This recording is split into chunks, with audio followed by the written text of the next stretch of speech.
Hey friends, and welcome back to A Simple Truth. We are continuing through 1 Samuel.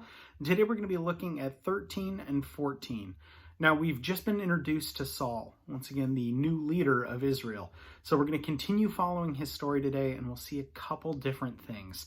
A couple different troubling things as well. So today we're going to look at his unlawful sacrifice, a hasty oath that he makes, and then we'll also take a look at his son Jonathan, who has an important role to play as the book carries out. So we'll see that as well. Again, this is going to be in chapters 13 and 14 today.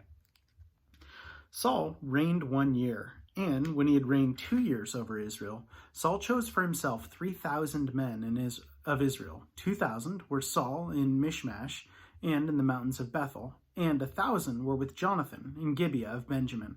The rest of the people he sent away, every man to his tent. And Jonathan attacked the garrison of the Philistines that was in Gibeah, and the Philistines heard of it. Then Saul blew the trumpet throughout all the land, saying, "Let the Hebrews hear." Now all Israel heard it, and said that Saul attacked a garrison of the Philistines, and that Israel had become an abomination to the Philistines. And the people were called together to Saul at Gilgal. Then the Philistines gathered together to fight with Israel, 30,000 chariots and 6,000 horsemen, and people as the sand which is on the seashore in multitude.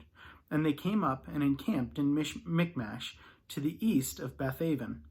When the men of Israel saw that they were in danger, for the people were distressed, then the people hid in caves and thickets and rocks and holes and in pits. And some of the Hebrews crossed over the Jordan to the land of Gad and Gilead. As for Saul, he was still in Gilgal, and all the people followed him trembling. Then he waited 7 days, according to the time set by Samuel.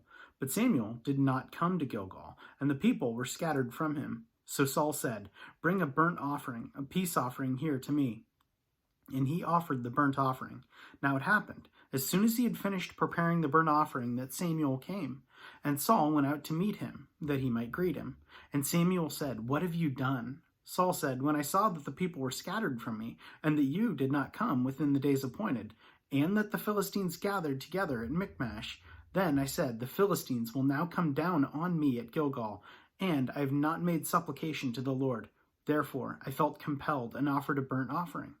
And Samuel said to Saul, "You have done foolishly. You have not kept the commandment of the Lord your God, which he commanded you. For now the Lord would have established your kingdom over Israel forever. But now your kingdom shall not continue. The Lord has sought for himself a man after his own heart, and the Lord has commanded him to be commander over his people, because you have not kept what the Lord commanded you." Then Samuel arose and went up from Gilgal to Gibeah of Benjamin, and Saul numbered the people present with him, about 600 men. Saul, Jonathan his son, and the people present with them remained in Gibeah of Benjamin, but the Philistines encamped in Michmash, and the raiders came out to the camp of the Philistines in 3 companies.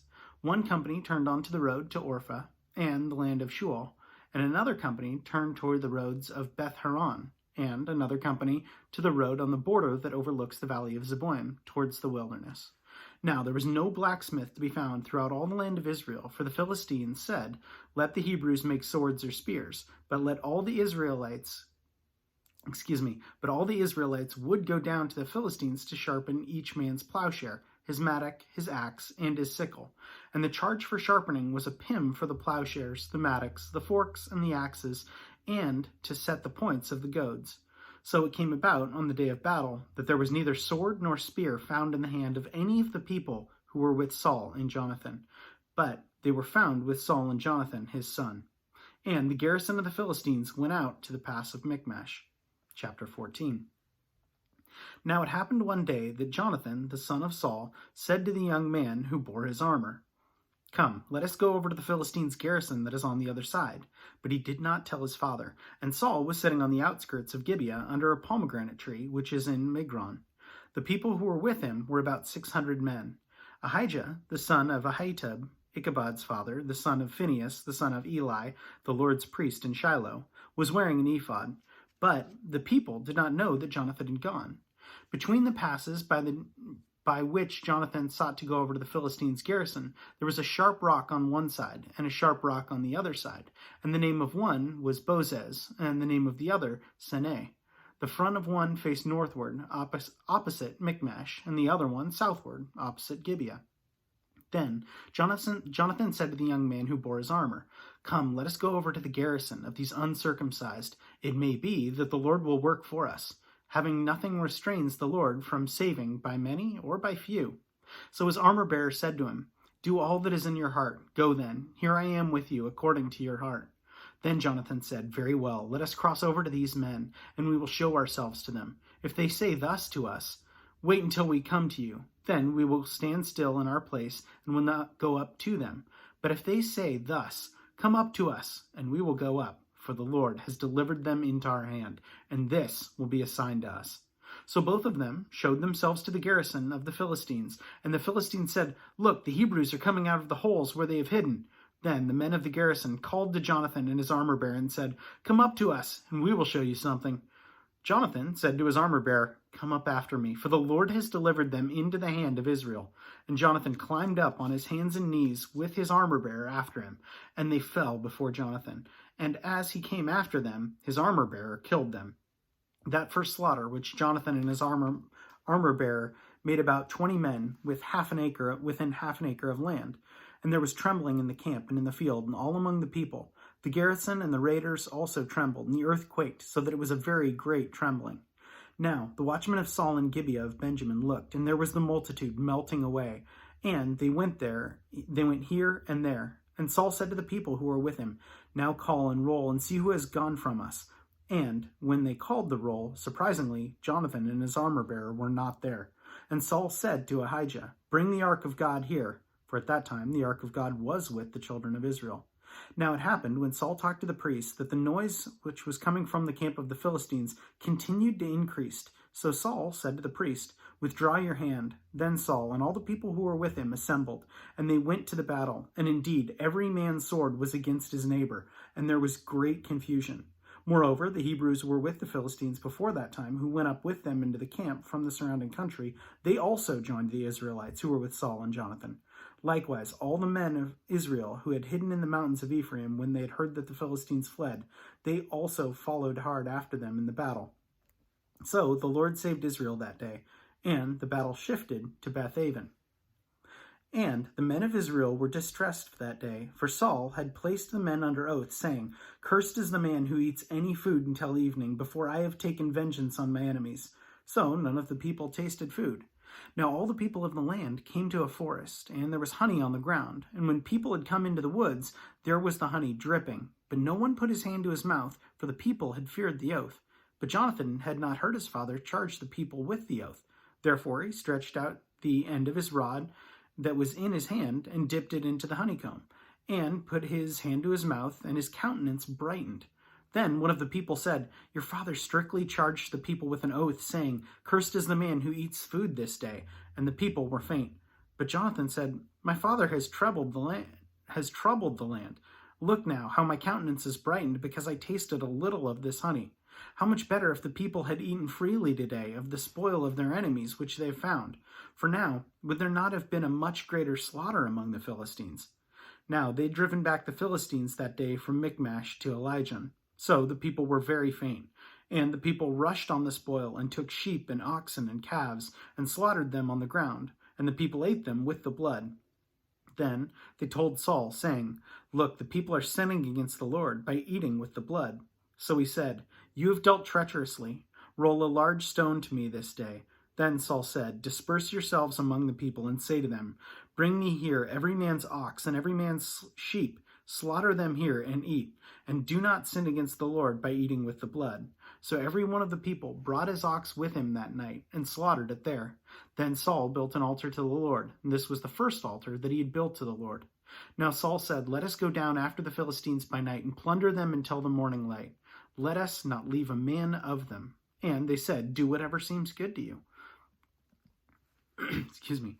Then the priest said, "Let us draw near to God." So Saul asked the counsel of God, "Shall I go down after the Philistines? Will you deliver them into the hand of Israel?" But he did not get an answer. But an answer did not come to him that day. And Saul said, "Come over here, all you chiefs of the people, and know and see what sin was today. For as the Lord lives, who saves Israel, though it be Jonathan my son, he shall surely die. But Not a man among Israel answered him. Then he said to all Israel, You be on one side, and my son Jonathan and I will be on the other side. And the people said to Saul, Do what seems good to you. Therefore Saul said to the Lord God of Israel, Give a perfect lot. So Saul and Jonathan were taken, but the people escaped. And Saul said, Cast lots between my son Jonathan and me. So Jonathan was taken.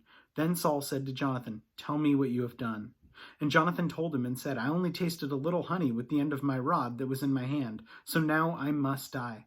Saul answered, God do so, and more also, for you shall surely die, Jonathan. But the people said to Saul, Shall Jonathan die, who has accompanied this great deliverance in Israel? Certainly not. As the Lord lives, not one hair of his head shall fall to the ground, for he has worked with God this day. So the people rescued Jonathan, and he did not die. Then Saul returned from pursuing the Philistines, and the Philistines went to their own place. So Saul was established his sovereignty over Israel, and fought against all his enemies on every side, against Moab, against the people of Ammon, against Edom, against the kings of Zobah, against the Philistines. Wherever he turned, he harassed them. And he gathered an army and attacked the Amalekites, and delivered Israel from the hands of those who plundered him. The sons of Saul were Jonathan, Jeshui, and Melchishah. And the names of his two daughters were these. The name of the firstborn was Merab, the name of the younger, Michal. The name of Saul's wife was Anonoim, the daughter of Ahimaaz.